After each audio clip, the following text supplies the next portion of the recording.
जय जगन्नाथ।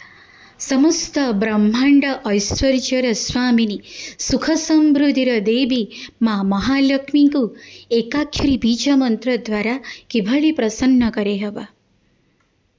प्रथमे जानिबार अछि बीज मंत्र माने कौन और विधि विधान कौन, कौन आचरण कले मंत्र जल्दी जागृत हुए, कौन बारण कराई, कौन निषेध अछि। प्रथमे बीज मंत्र मानी होउछि मंत्रर प्राण जोथिरे निहित थाए ताकू कुहाछि बीज मंत्र। सबु देवा देवींकर बीज मंत्र अछि। माँ महालक्ष्मींकर बीज मंत्रर नाम होउछि श्रीम। ए श्रीम को किभली भावे को माला द्वारा जप करिवे। यदि माला मांकर प्रिय माला होउछि पद्मराग माला, मांकर अत्यंत प्रिय होउछि पद्म फूल, पद्म मंजीरु प्रस्तुत माला होउछि पद्मराग माला बा पुष्पराग माला। मार्केट रे पूजा सामग्री दुकान में अवेलेबल थाए। पद्मराग माला द्वारा बीज मंत्र जप कले ता तुरंत जागृत होई थाए। जो मानक पाखे पद्मराग माला नाही से माने कर माला द्वारा मध्य जप करि परिबे। यार विधि विधान होउछि निजर आभ्यंतरीण शुद्धता, सदाचारता, शौचता निश्चिंत भावे बजाय रखे। कारण माँ होउछंती अत्यंत परिष्कार परिच्छन्नता को माँ भल पाती। आ बाह्य परिष्कार तो कहिबी तो सी तो समस्ते जानती, किंतु आभ्यंतरीण परिष्कार माने जेतिक दिन जे आपण आको नित्य प्रत्येक दिन जप करेंगे। एमती नहीं कि गुरुवार शुक्रवार जेतिक दिन जे जप करुथिबे तामसिक भोजन ठारू दूरेक रहिबे।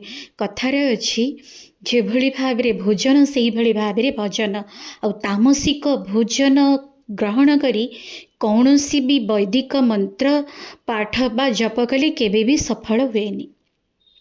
वैदिक मंत्र सिद्धि प्राप्ति हबारे माने सफल हबारे समय लागे, किंतु ये जेतेबेले सिद्धि प्राप्त होई जाए ना, ये अमोघ फल दिए। सेथिपाई कहुए वैदिक मंत्र जिते जप करुथांती तामसिक भोजन ठारू दूरेक रहिबे। माने पियाज रसुण आइंस मद मांस ठारू दूरेक रहिबे। कि पुरुष कि नारी एहाकु जप करि परिबे। एही सब कथा को टिके सावधान सहित नजर रखिथिबे जे मो घरे शुद्धता रहिबो। जेति दिन जे जप करिबी कहा प्रति द्वेष भाव रखिबिनी, क्रोध भाव रखिबिनी। क्रोध कले मंत्र निष्फल हुए। मद मांस खाई कि जप कले ता मध्य निष्फल हुए। एही सब केते गुडे कथा वैदिक मंत्र पे बारण करा जायछि। तेणु माँकर जिते बीज मंत्र को जागृत करार अच्छी से सदाचारता को निश्चिंत भाव ध्यान रखिए।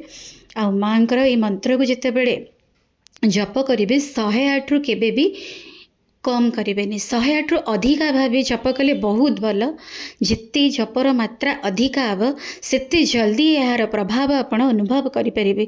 आ जेहेतु ये मंत्रटी बहुत संक्षिप्त, आपको 5 मिनिट रे गोटे लोक 108 बार जप करें। तेणु गोटे दिन भी गोटे लोक 1008 जप करें। किंतु किए को भली भाव परिस्थिति अच्छी ता मान्यता रखे। तेणु किए को भली भाव परिवेश परिस्थिति अच्छी, किंतु 108 रु केबे भी कम करेंगे नहीं। प्रत्येक दिन 108 पद्मराग माला द्वारा जप करेंगे। दीपटीए प्रज्वलित करी किछि दिन गला परी जेतेबेले मंत्रटी जागृत हो ना, सेतेबेले माँकर अलौकिक भावे कृपा को आपण अनुभव करें। ये हूँ भाव भक्तिर कथा, अनुभवर कथा। आपको भाषा रे व्यक्त करी हुएनी। जेतेबेले कौनसी भक्त माँ को आतुरतार सहित जेतेबेले माँकर बीज मंत्र को से नित्य निरंतर जप करे, आउ एई जो केते गुडी निषेध कार्य को से ध्यान रखे ना, से सफल हवा सुनिश्चित। आ माँकर तो मात होउछंदी मंगलमयी, करुणामयी, संतान वत्सला। निश्चिंत माँकर कृपा अलौकिक भावे से व्यक्ति उपरे बरसे।